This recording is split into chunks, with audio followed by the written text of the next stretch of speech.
You're listening to the Ask Drone U podcast. You ask, we answer your drone questions. Whether you're here to turn your passion into profit or you simply fly for fun. We're a community of learners and teachers who aspire to achieve greatness. We are Drone U. Hey everyone, and welcome to another fantastic episode of Ask Drone U. My name is Paul, and I have the pleasure of having our drone news specialist, Haye Costello from Drone DJ. Welcome to the show, my friend.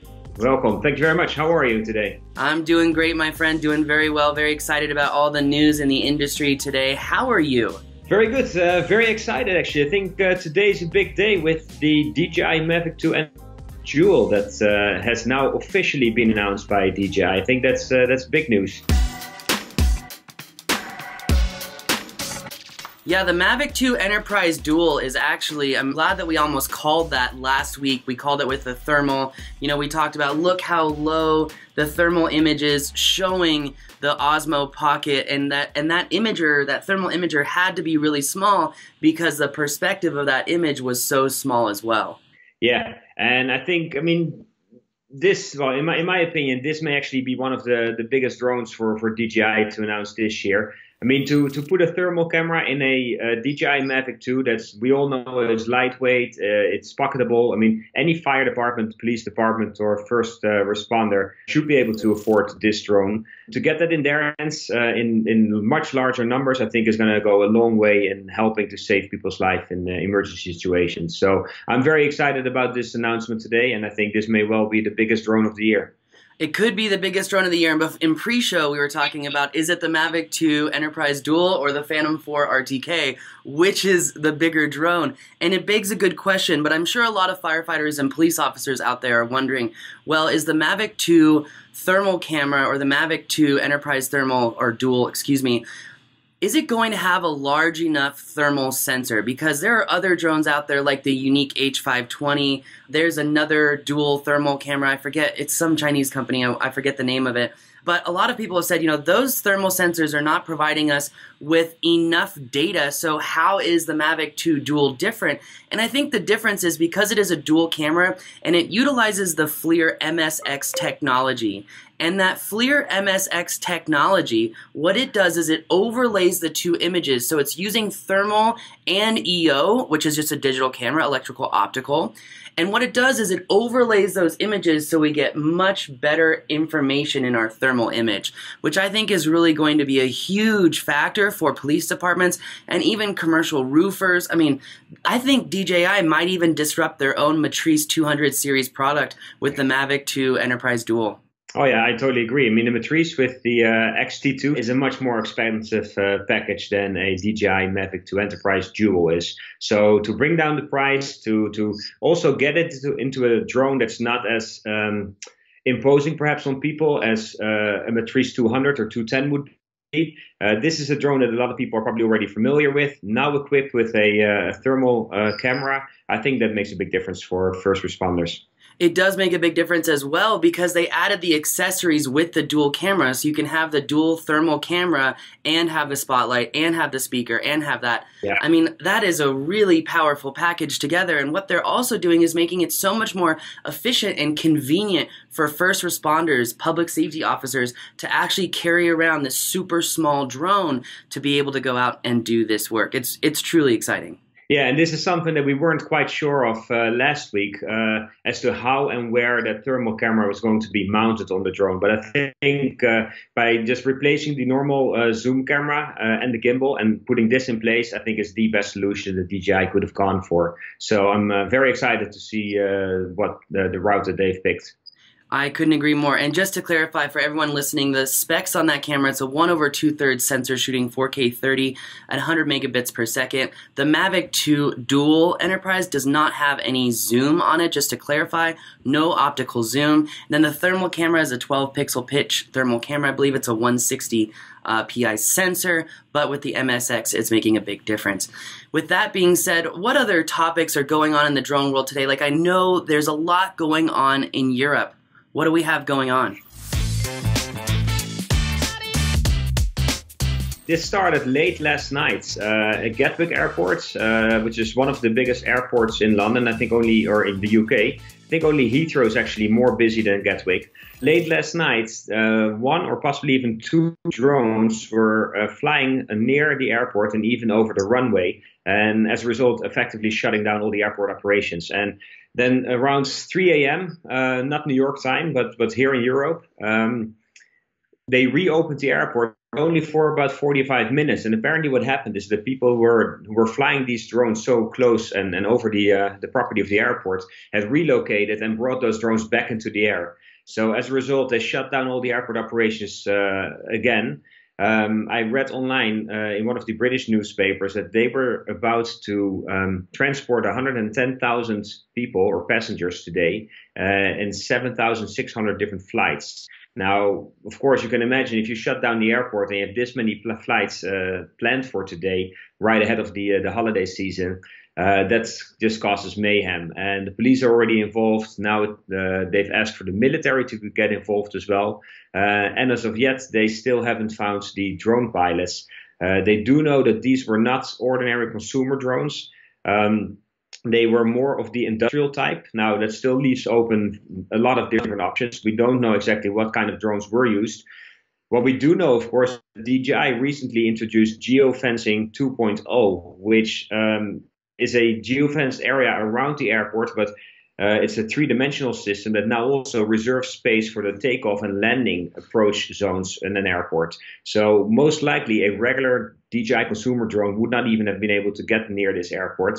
However, we still don't know exactly which drones were used, but I'm sure that's going to come out soon. Have you heard anything concerning a deliberate attack? I mean, to come back, and I mean, I don't even want to use the word attack, but for someone to go fly by the airport and then come back and do it again, not only does it cause mayhem, but it causes millions of dollars. Think about all the jet fuel being used for people to just circle and circle and circle. Now, I know that most airliners do account for that and have extra fuel on board, but after a while, you can get in serious issues.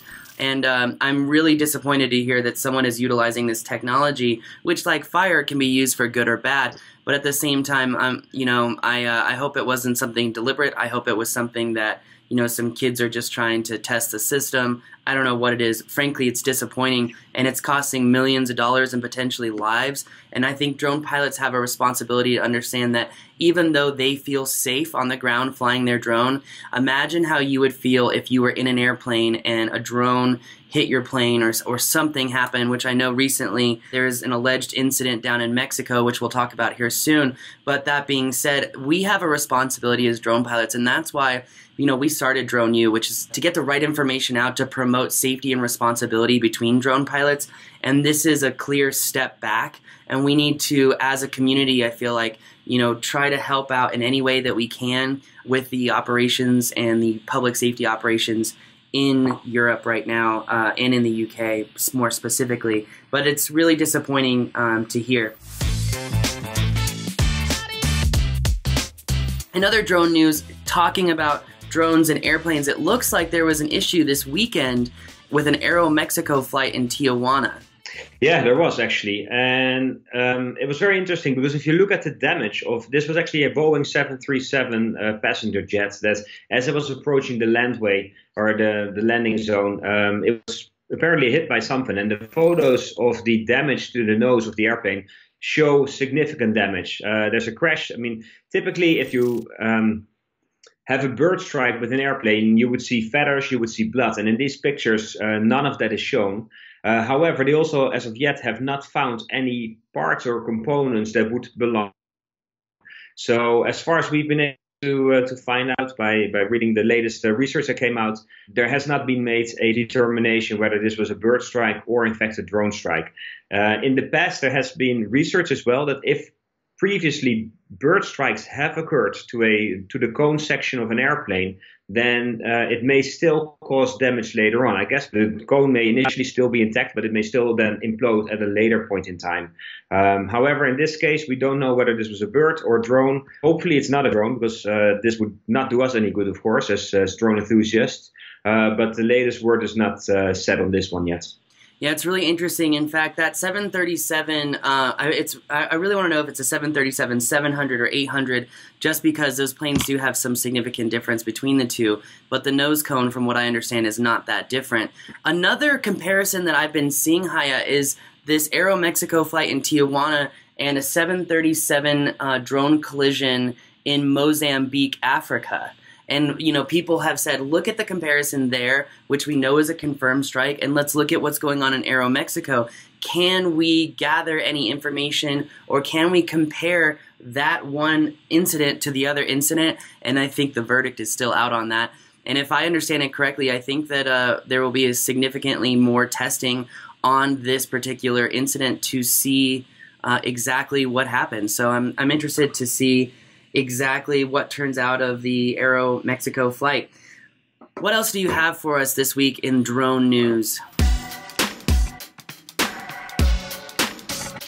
We have the batteries for the Inspire 2 and the Matrice. About 4 or 5 weeks ago, we heard the first initial reports from police departments in England again, saying that there had been issues with drones coming down from the sky, and it seemed to be related to a battery problem. Then DJI later came out with an official statement saying that this was related to a part of the supplier, and that they were working with the supplier to mitigate the situation and come up with a solution. Now, since then, they've released 2 firmware updates, and the latest one was released yesterday that addresses the issue with the TB50 and TB55 batteries. They do state in this statement that the issue has not fully been resolved yet, but as they're working towards a solution, at least they've been able to reprogram the batteries to work more safely. Very interesting. It's I haven't updated my firmware on my drone in quite some time because I've never had that issue. In cold weather, most pilots need to understand in cold weather, even though the batteries may be self-heating, you've got to keep the batteries warm. You've got to ensure you're always watching voltage. We talk about this in our Don't Crash course. There's this magical number, Haye. I'm pretty sure I told it to you even at the NTSB training. Always have voltage on screen and watch for 3.6 volts loaded, and do a battery test when you take off, right? Take off, ram the elevation. Where does your voltage go? If it falls below 3.55 volts, probably shouldn't be flying that drone. But I'm glad that they've come to a solution to that finally, because there have been a lot of people who have been having significant problems with the Inspire series and those batteries as well, and the Matrice 200. They're just literally have been falling out of the sky. So I'm glad to hear there's a solution to that. But it looks like we've got some good drone news, as drones are delivering vaccines. Is that correct? Yeah, let me move on to that one.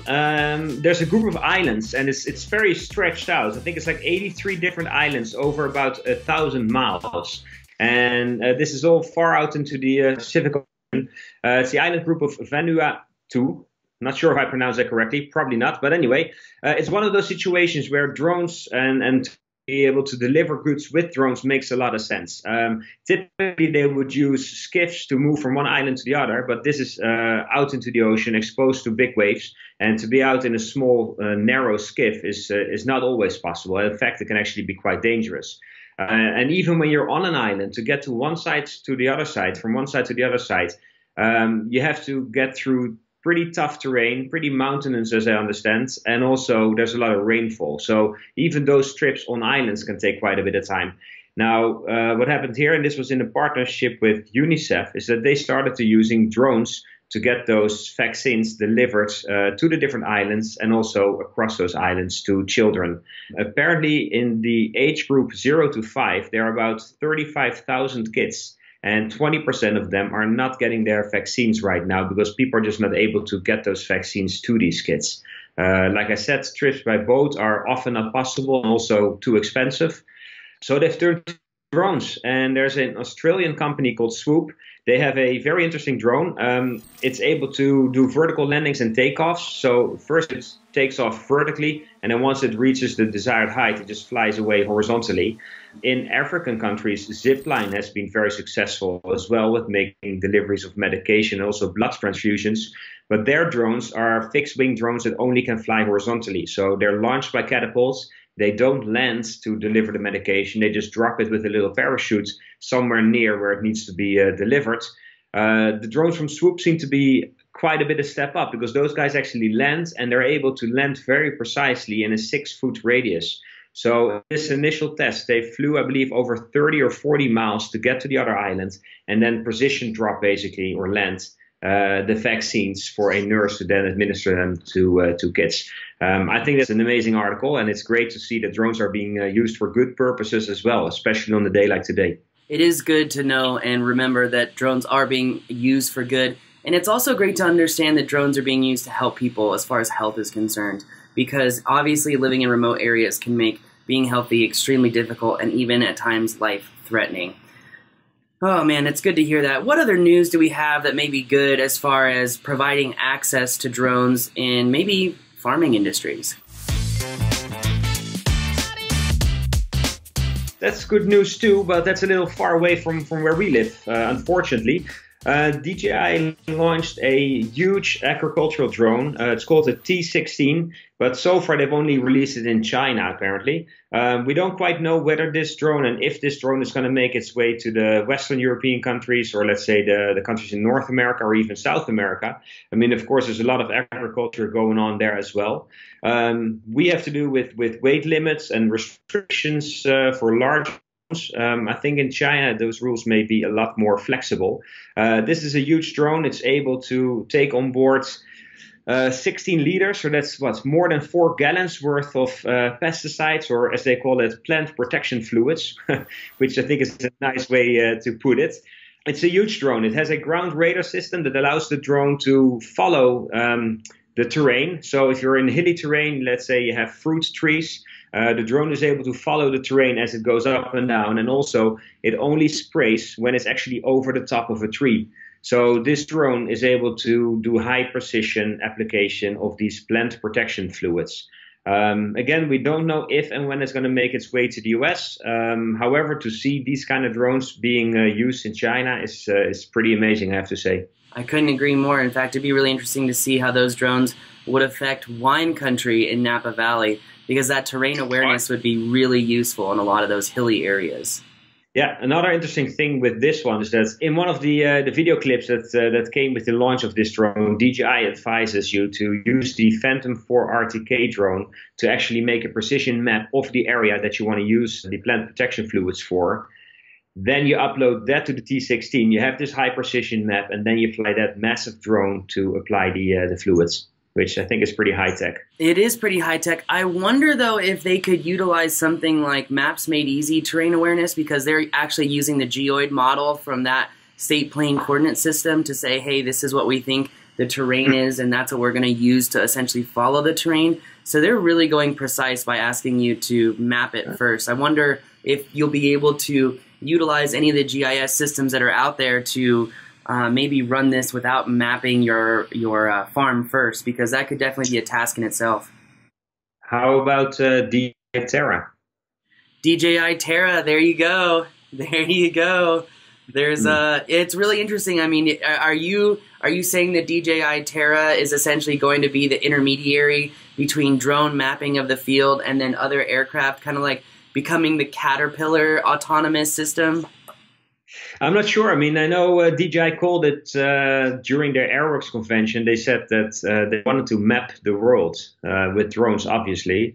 I can see them using DJI Terra for many different purposes. I mean, we know it's going to be a subscription-based model, should be launched in Q1 of 2019.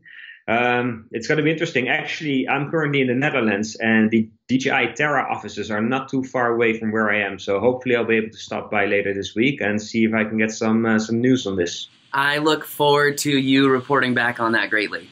I really look forward to that. It's very interesting because, you know, we've got a show coming out soon on where do we see the future of drone technology. One of the things that I said is I think it's going to be pushed by health and engineering, and mapping is going to become essentially an onboard function of the drone. I mean, drones already have crazy computing power on board already, at least the DJI series does. And with that, I think that we could see DJI Terra being, you know, that essentially integrator between all things. How else would they competitively place themselves in the market? I think this would be a great way to do it. And DJI Terra will kind of tie all those different aspects together. I think it's smart, and we know already DJI is smart when it comes to bringing out new product to the market and coming up with new solutions. I mean, we've seen it now with the DJI Mavic 2 Enterprise Dual. We've seen it with the Phantom 4 RTK. It wouldn't surprise me one bit, to be honest. I would say I'll halfway agree with you that DJI is good about putting products out. I wish DJI would have put the Mavic 2 Enterprise out either at Airworks or during the DJI Osmo Pocket release. I think that would have made a little bit more sense, but I'm sure there's something behind the scenes that we don't know about, as we call it, the black swan, that was affecting that decision. So there's probably a lot more going on than we know. What I've heard, though, is that we'll be able to see and get our hands on the DJI Mavic 2 Enterprise Dual during CES 2019. And we've also heard that mysterious remote controller called the Pro remote controller with the crystal sky screen should also be at CES. So hopefully we'll be able to get some hands at that point and see what this drone is like in real life. I'm also going to be interested to see if they kind of release or tease anything for the new Phantom, because seeing that new Phantom 4 RTK remote that actually has the batteries that come out of it, the crystal sky batteries, that's really powerful for some enterprise grade users. And it makes me wonder if they're going to do the same thing with the Inspire series or the new Phantom series. So I was originally not going to CES. I've been every year for the last 5 years. Wasn't going to go this year, but after hearing about a couple releases that are coming out, we decided we're going to end up going. So we will see you there, and hopefully we can do a new show together, my friend. That would be awesome. If we can do one at CES, that would make for a fun show for sure. As a last article that I quickly want to tap into before we end the show probably is the educational discount. Right now, DJI is offering another 10% discount on a number of their products for anybody with a .edu email address. So if you're a student or you have access to an .edu email address, then this may be the time to get your drones. It doesn't apply in all DJI products, but for instance, the DJI Mavic 2 Pro and the Zoom are in there. If you're in the market for a drone, then this may be the time. Awesome, Haye. Well, thank you so much for bringing all of this drone news and more to the show. It's going to be really interesting to see what kind of plays out with Gatwick. It's going to be interesting to see what plays out with Mavic 2 Enterprise Dual. And I just want to say thank you again for coming on the show, my friend. Enjoy your holiday season, your Christmas in the Netherlands. Wish I was there with you. Thank you so much. And same to you, everybody who's listening to our show. Happy holidays as well. Happy New Year already. And hope we'll see each other in Las Vegas soon. Sounds good, my friend. Well, you have a great one. And guys, for everyone that's listening, thank you again for your support. We genuinely appreciate it. If you want to leave us a review, please do on Stitcher, iTunes, or wherever you download the show. That's going to do it for us today. You're listening to another awesome episode of Ask Drone U.